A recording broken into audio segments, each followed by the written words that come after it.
નમસ્તે મિત્રો, આજે આપણી સામે છે ડોક્ટર સંદીપ પટેલ, જે સુરતના પ્રખ્યાત ENT સર્જન છે. સર, અગર કોઈને કાનમાં અચાનકથી સંભળાવાનું બંધ થઈ જાય તો આ બીમારી છે? અગર હા, તો એની ટ્રીટમેન્ટ શું છે? કાનમાં અચાનક સંભળાતું બંધ થઈ જવું એક બીમારી છે. એના મૂળ 3 કે 4 કારણ હોય છે. પહેલું કારણ છે કાનમાં મેલ જમા થઈ ગયું હોય, તો એ મેલને કાઢી નાખો તો સોલ્યુશન થઈ જાય. સેકન્ડ છે કાનમાં ઇન્ફેક્શન કે ફંગસ ઇન્ફેક્શન થઈ ગયું, એનું બી તમે ટ્રીટમેન્ટ કરી લો ડૉક્ટર પાસે જઈને તો પોસિબલ છે કે મટી જાય. ત્રીજું છે કાનમાં શરદીના લીધે કાન બંધ થઈ જવું, તો તમે શરદીની દવા લો છો તો મટી જાય છે.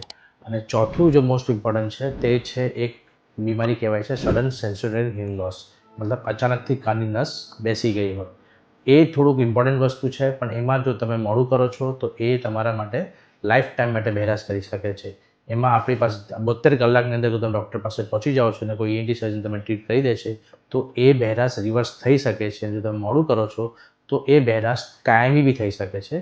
જેનું એક્ઝામ્પલ હમણાં 4-5 મહિના પહેલાં આપણે અલ્કા યાજ્ઞિકનું સાંભળ્યું હતું કે એકદમથી બહેરાશ આવી ગઈ હતી. સેમ વસ્તુ ટ્રીટેબલ છે અગર ટાઈમસર ઇલાજ થાય તો.